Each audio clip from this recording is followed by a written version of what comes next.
was dark now. Lights came on inside the Castellano mansion and across the water in Brooklyn. "Chinese?" said Wally Takano. "Doesn't work so well in the car," said O'Brien. "Slides off the chopsticks. Stains."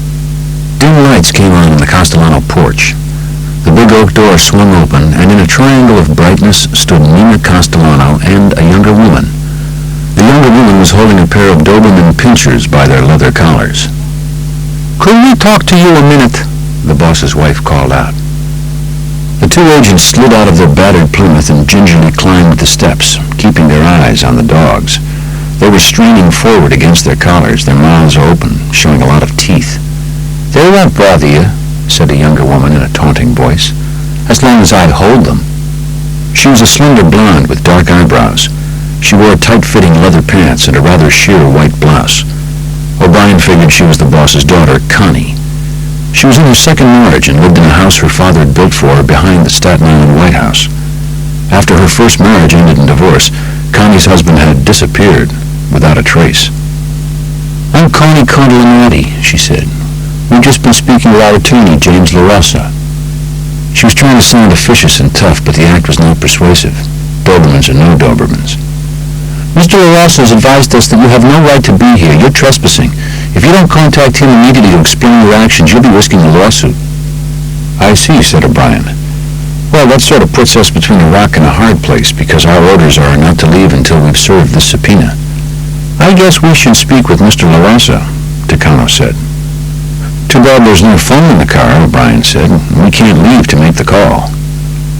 "One of you could leave," said Connie. "Not after dark," said Takano. "Can't separate after dark. Regulations." "So we're back where we started," O'Brien said. "Unless you'd let us use your phone to make the call." The mother and daughter looked at each other. "Okay, you can come in," Connie said. "If you promise that you'll never ever tell my father that we let you in his house." The agents agreed, and in fact it was a promise they kept for as long as Paul Castellano was alive. The boss's daughter led them through a cavernous entrance hall, floored in marble, hung with enormous gilt-framed mirrors. The agents strolled at a museum pace, gawking, but Connie, pulled along by the dogs, walked briskly to the kitchen. It was huge and bright, with recessed lights and a terracotta tile floor. Oversized freezers loomed along one wall, and across from the appliances was a vast counter that small planes could have landed on. Beyond the counter was a large informal dining space with a blond wood table and glass doors leading to a terrace. Gloria Olarte was preparing dinner while Nina Castellano sat idly by, fidgeting. Connie, meanwhile, dragged the dogs across the room to lock them away in the laundry. "There's the phone," said Connie, grudgingly. It hung on a wall next to a braided string of garlic. O'Brien dialed Bruce Mao's direct line. "Supervisor Mao, this is Agent O'Brien." "What's this supervisor shit, O'Brien? Are you telling me you can't talk?" "Yes, sir. I'm calling from the Castellano residence, sir."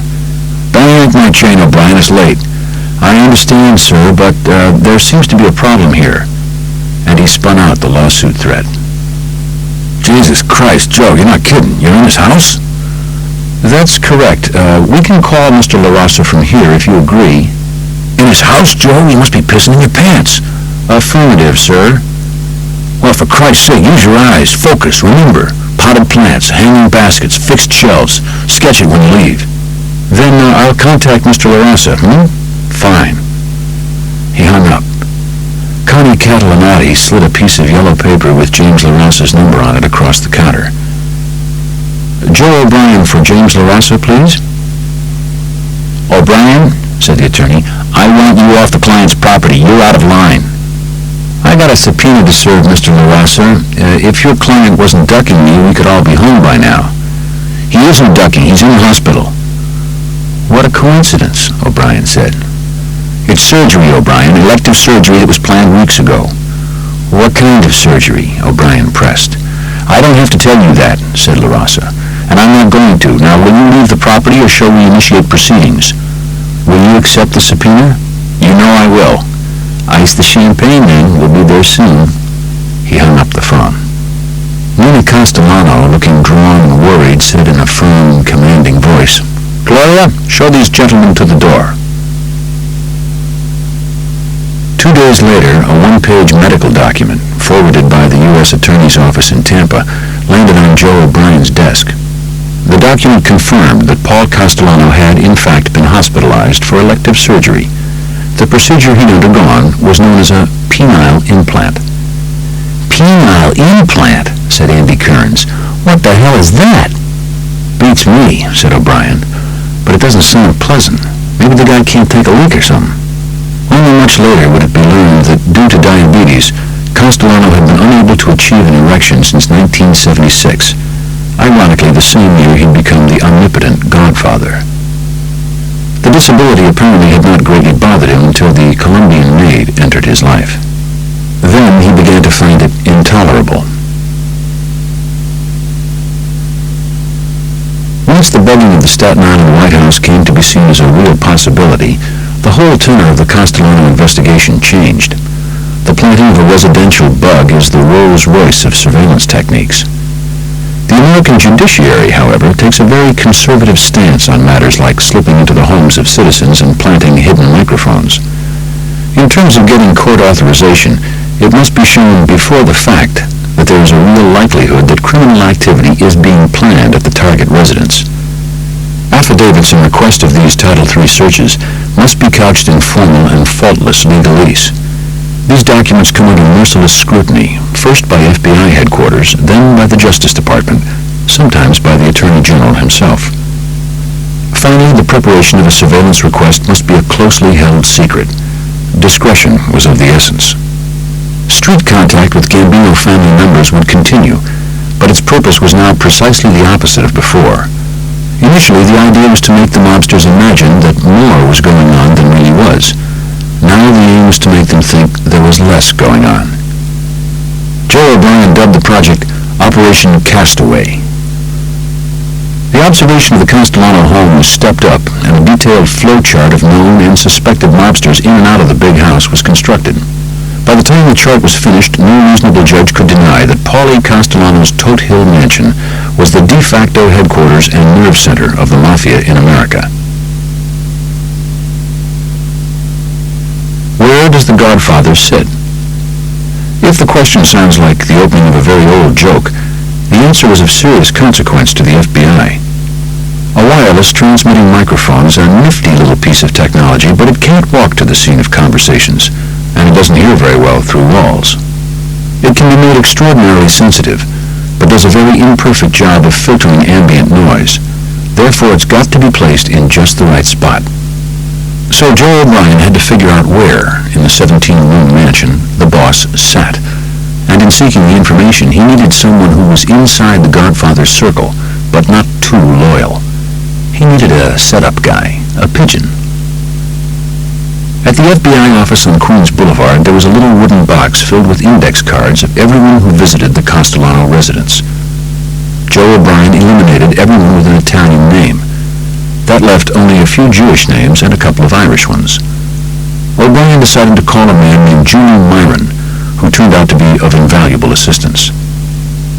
Myron was head of the Myron Lumber Company, based in Brooklyn. Like many people in and around the construction trades, Myron was something of a frustrated architect. He also ran a mail-order catalog company, Myron's Desirables, selling high-end, mostly European appliances, glassware, lighting, and jewelry.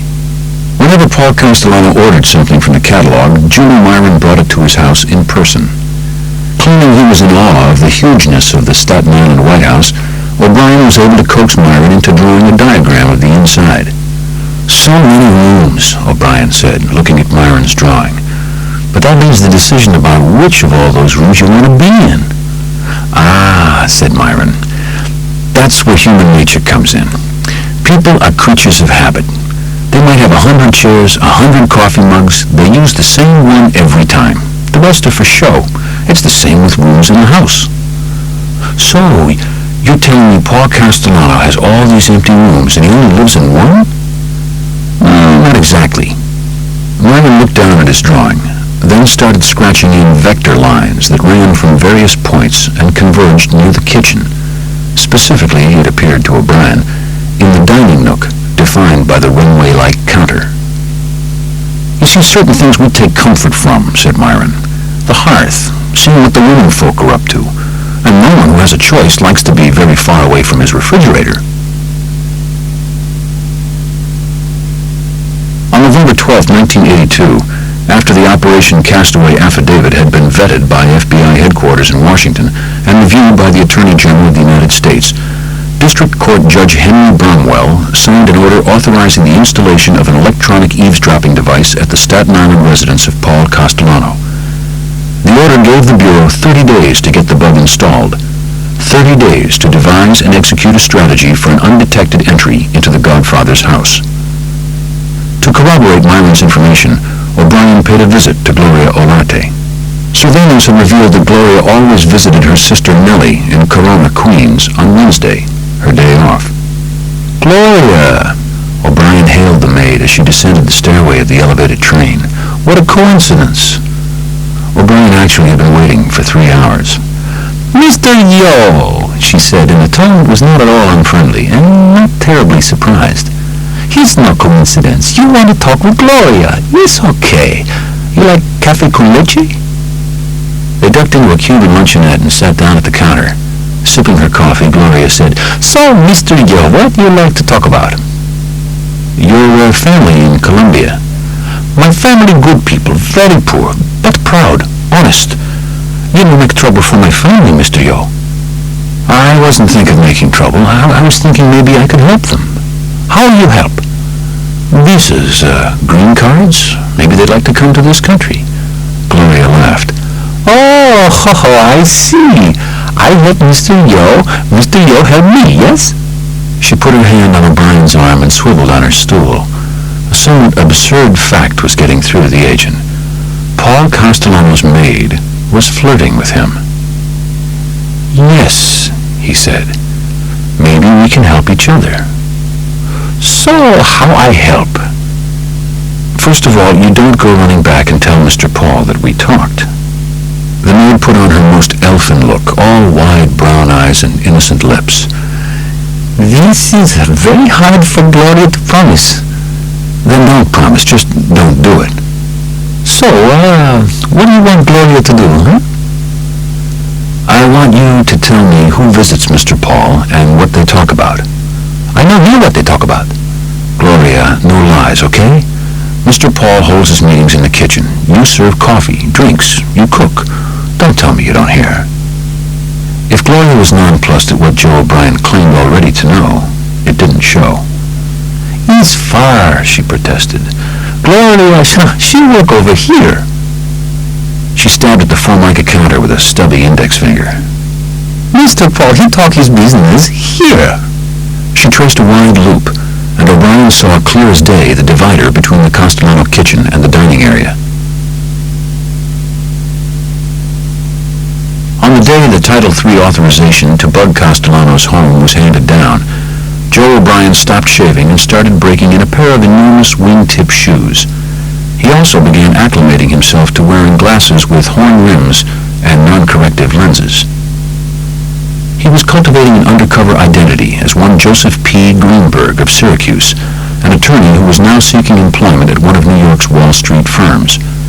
While job hunting, so the story was concocted, O'Brien Greenberg would live in Staten Island's Tote Hill neighborhood.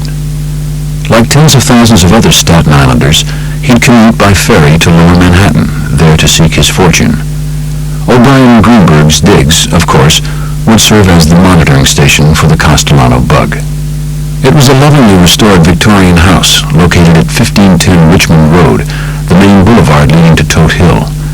It was within transmission radius, had good sight lines to the White House, so license plates could be noted to help match names and voices, and it was secure. The building was owned by a surgeon who used the ground floor as his medical offices.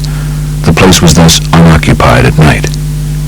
O'Brien Greenberg rented the second-floor apartment, which also included a loft dormer that was ideal for the stashing of the monitoring gear. As a final detail of his cover, O'Brien Greenberg told the surgeon he would have a roommate, an airline pilot who was between marriages. Since, conveniently enough, the roommate was just then flying to Hawaii, he could neither sign the lease nor be introduced. The pilot, then, could be anybody: Andy Kurins, Frank Sparrow, or any of the other agents who would be working at the plant. surveillance specialist was sent up from D.C. to assist in planning how to get into the Staten Island White House to plant the bug. The only feasible method seemed to be a good old-fashioned break-in. "Well, what do we know about the alarm system?" the specialist asked. "We know you need a code to deactivate it," said O'Brien. "And that there's a siren on the roof over the garage," added Kurins. "It probably has motion sensors," said the surveillance man, "which means that the dogs have to be penned in at night." "I think they stay in the laundry room," said O'Brien. "Good," said the man from D.C. "But there are a few more things we have to find out. We have to learn if there's a remote alarm and what sort of security service it goes to. We have to check their response time. We have to see what direction they come from and what kind of manpower they bring." "Fine," said Mao. "So how do we find that out?" he asked the specialist. "By setting off some false alarms, of course." On December 2nd, 1982, at 12:45 a.m., Andy Kurins, dressed in black from head to foot, sidled over to one of the Godfather's windows. He put the heels of his hands against the frame, took a deep breath, and gave a quick, hard thrust. The roof alarm exploded into a wail. Inside the dark house, the Dobermans bayed. Kurins moved quickly across the Castellano driveway and into the dimness of the road. In quick succession, 2 upstairs lights came on, separated by a dark window. Paul and Nina Castellano were sleeping in separate bedrooms. At the back of the house came another slice of yellow light. It must have come from Gloria's room in the servants' quarters. No doors opened. There was no bodyguard or watchman on the premises. 12 minutes and 26 seconds after the first blast of the alarm, a single black sedan screeched into Castellano's driveway. Though unmarked, it was later traced to a firm called Community Security Service. CSS was headed by a registered private investigator named Salvatore Barbato, who sometimes filled in for Tommy Bellotti as Paul Castellano's driver. Some 30 seconds after Barbato's arrival, Bellotti himself appeared in his mauve Buick. Castellano met them at the door. Barbato went inside, and Bellotti, carrying a flashlight in one hand and a baseball bat in the other, explored the grounds. By 20 after 1, the Messieurs B had left, and the house was dark again. "Oh, very helpful," said the surveillance expert, reviewing the caper the next day in Bruce Mao's office. "In 4 or 5 days, we'll do it again." "What more do we need to know?" asked O'Brien. "Nothing." "Then why are we doing it?" "Cry wolf. Make the security guy tired." Several minutes later, the CSS response time ballooned to 18 minutes and 7 seconds. At an FBI acoustics lab, a close facsimile of Paul Castellano's kitchen and dining area was being constructed. Working from blueprints that had been subpoenaed years ago from the mansion's architect, the technicians could easily duplicate the dimensions of the kitchen. But they needed O'Brien's recollections on details: the size, materials, and placement of the furniture, the location of appliances that could throw off radio interference, the existence of draperies that swallowed sound, or naked glass that turned it thin and tinny. The most informed opinion possible as to where the Godfather sat, even the typical volume of his speaking voice. Flipping through the papers in his attaché case, O'Brien found a copy of a Myron's Desirables catalog that Julie Myron had given him. He showed it to Takano, the agent who had served the subpoena with him.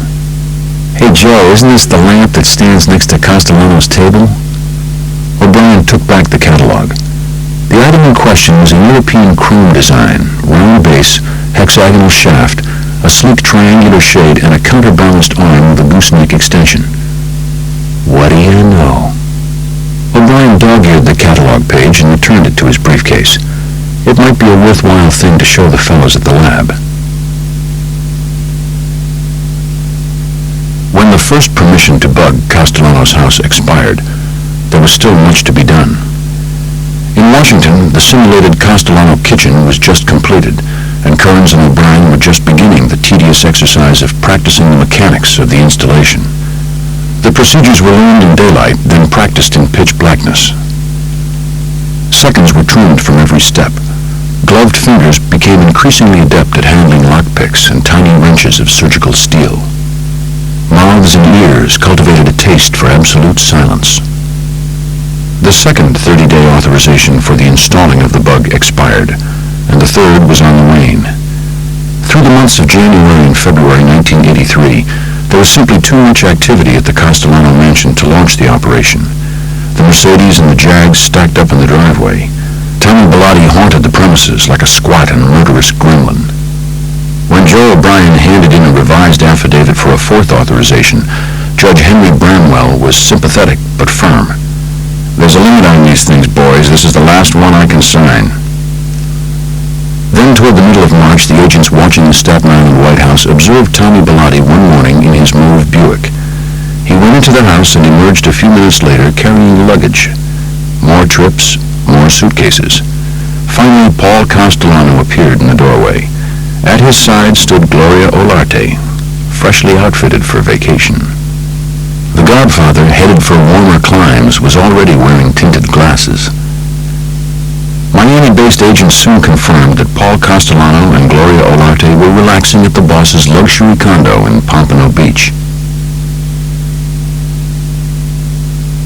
At 5:22 p.m. on St. Patrick's Day, March 17, 1983, two FBI agents dressed as gardeners delivered a present to the boss's two Dobermans. They tossed two slabs of sirloin steak over the 8-foot backyard fence. The meat had been injected with a chemical called rompun. The gardeners smiled as they heard the tearing of sinew and the smacking of long tongues. In 6 hours, the dogs would fall into a deep, drugged sleep that would, in turn, last 6 hours. During that time, Paul Castellano would be 1,000 miles away and couched with his maid.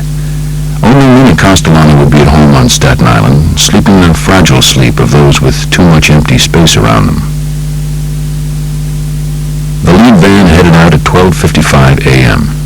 At 1:31, half a block from the entrance to the Castellano driveway, O'Brien, Kurins, and a mountaineer slipped out of the van into the shade of a leafless sycamore. The two agents wore thin gloves, had safe-frequency walkie-talkies harnessed to their necks, and hoisted knapsacks holding tools. They edged quickly toward the house, padding past the 6-car garage to the servants' entrance, which was not connected to the alarm system since it led no further than the garage.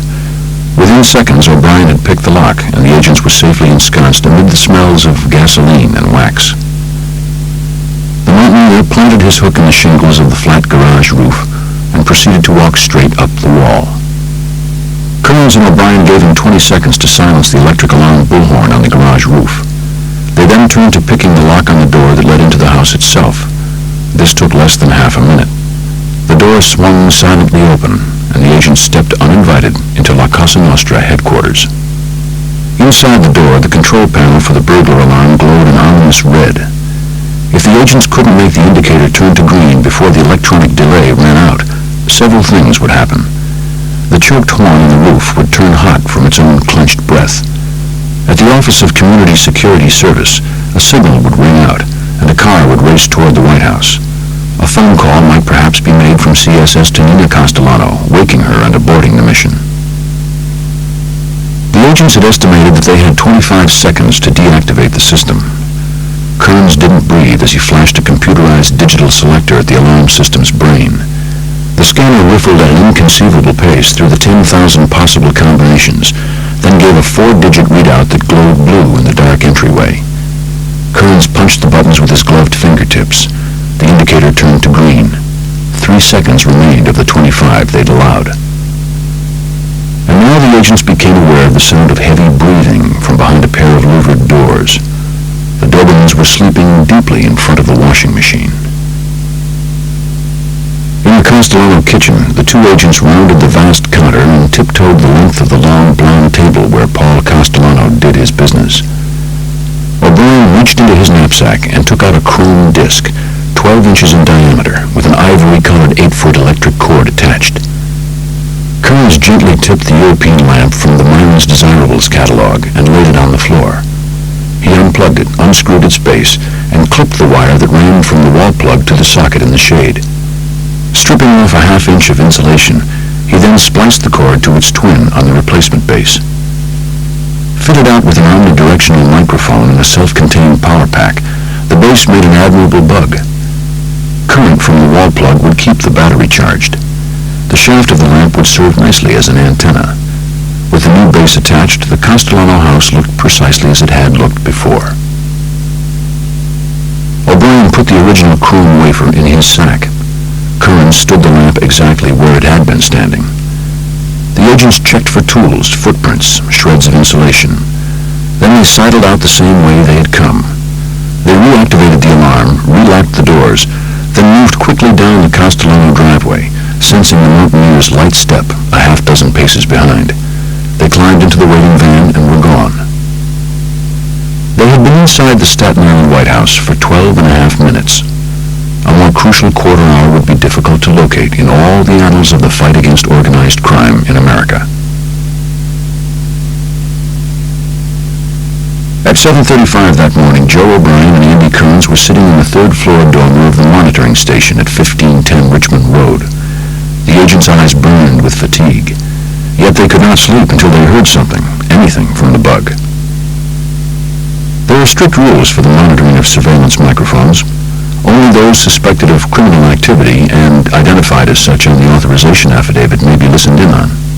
But the FBI is allowed to sample conversations in order to test reception and to differentiate pertinent conversation from random chit-chat. The first thing heard on the Toad Hill bug was Nina Castellano talking to her dogs.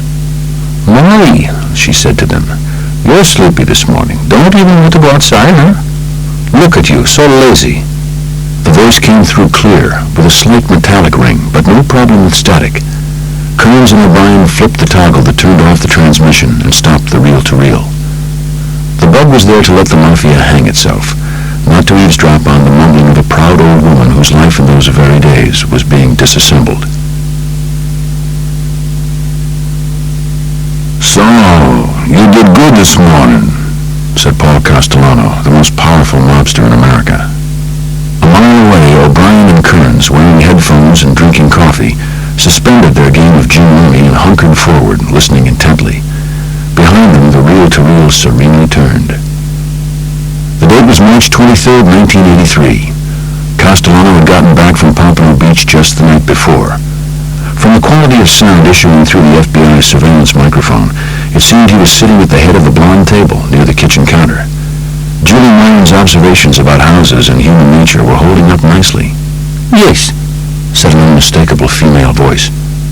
"Why, you didn't hit the cones today?"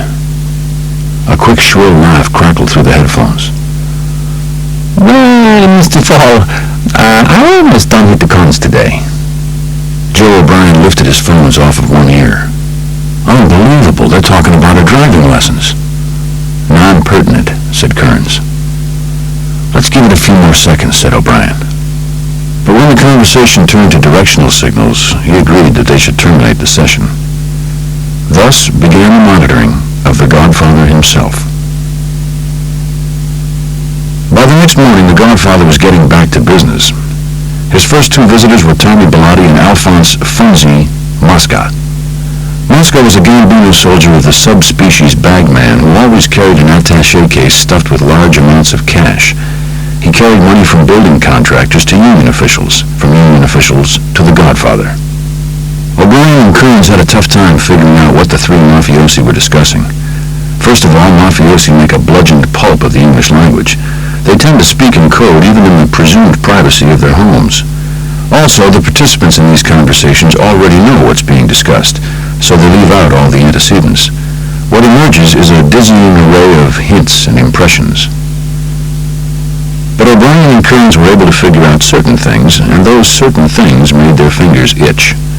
Funzi Mosca was being dispatched as an emissary at the very highest levels of the mob pyramid on inter-family matters about control over the building of skyscrapers on prime real estate in Midtown. Tens of millions of dollars were involved. Joseph Piney Armon, a long-standing Gambino capo, was in many ways a throwback to a more gracious and romantic time. Alone among Gambino members, Joe Armon almost never cursed, and his speech, while not necessarily grammatical, had a certain high-flown formality to it.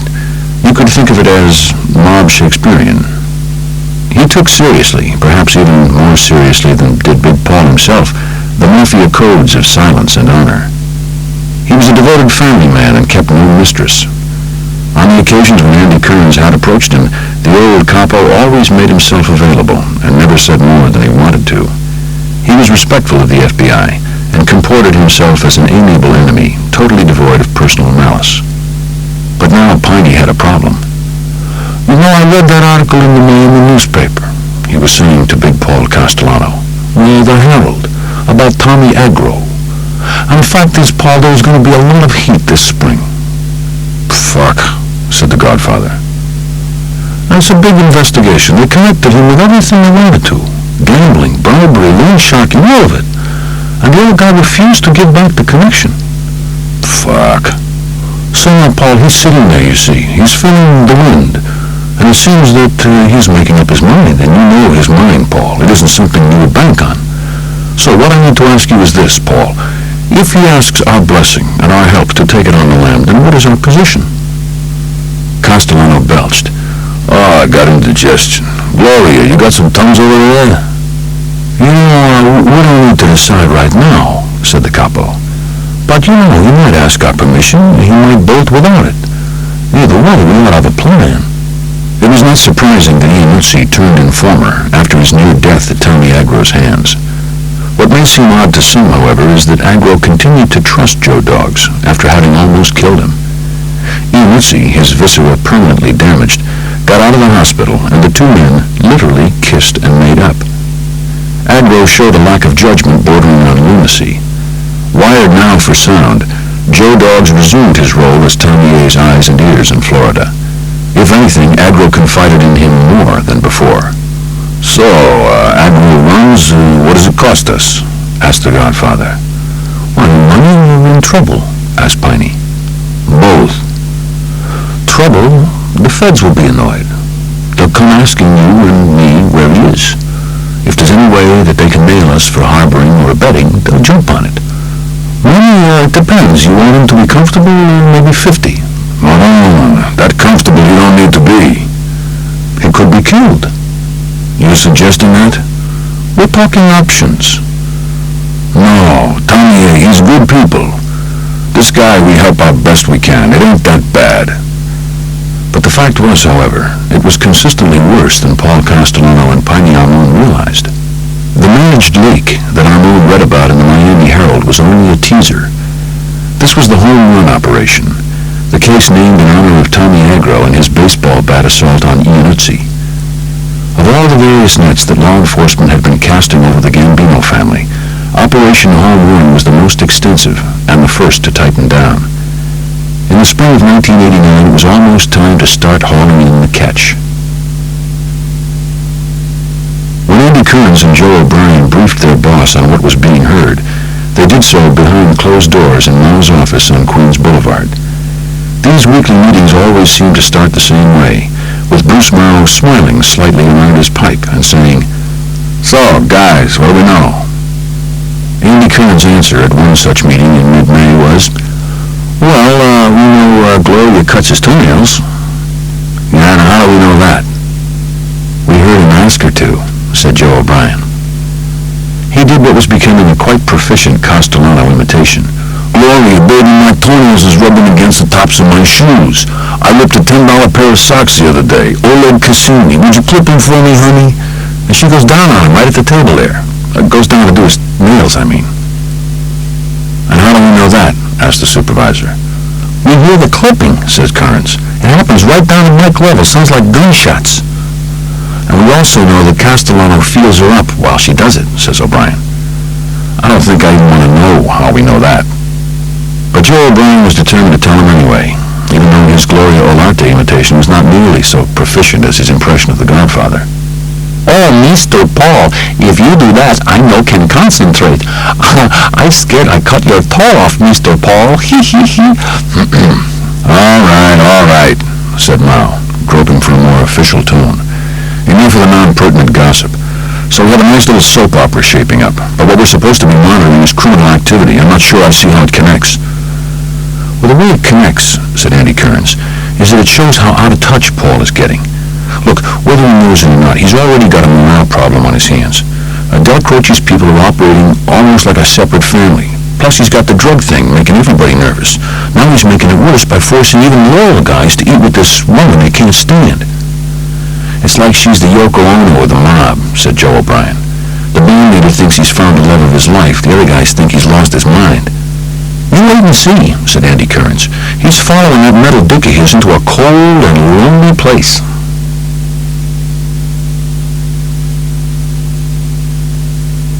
Castellano surveillance wore on, a truly impressive range of topics was overheard at Big Paul's table, and even partway through the monitoring it had already become clear that no one could possibly keep close track of it all. Garbage in Nassau County, road building in New Jersey, pornography in Times Square, the Longshoremen's Union, the Painters Union, 10 different locals of the Laborers Union, the Mason Tenders Union, the supermarket business, wholesale meat, demolition, cement, trucking, linens, liquor, nightclubs, restaurants, video arcades, stock frauds on initial public offerings, fraudulent bankrupting of mob-controlled firms, threats, extortion, bribery, murder. It would take dozens of people several months to cross-reference all the tapes, and even then there would be voices never identified, allusions never figured out. For that matter, it seemed unlikely that Castellano himself had anything but the loosest understanding of certain aspects of his empire. The machine was simply too big, with too many moving parts. No written records were kept, of course, and new pieces of the enterprise were being added all the time. Outwardly, the Gambino organization was in terrific shape. It was flush with cash and invested with an impressively diversified portfolio of scams. Its preeminence among New York's 5 crime families was even more apparent. As far as staying a step ahead of law enforcement was concerned, Castellano had good reason to feel smug. FBI harassment of family members had eased off since the heyday of the RH factor. Presumably, he'd imagined that the feds, who had ebbs and flows of their own after all, had backed off for a while. At the same time, Big Paul had plenty to feel harried about. His home life was a mess. His health was more and more of a problem. And maybe, though it is impossible to say with certainty, he was beginning to sense how deep were the divisions within his own ranks. In any case, what he seemed to want was solidity and reliability. He needed someone with whom he could talk about the why and the how, the then and the now, someone with whom he could gruffly philosophize, someone who spoke softly and didn't jangle his increasingly tender nerves. That someone turned out to be Joe Piney Armon, Paul's newest counterpart in age and wisdom. You only live once, Piney, am I right? You don't get to do everything. No one does. Me, I got no regrets. The only thing I wish I had more education. I wish I was more, educated.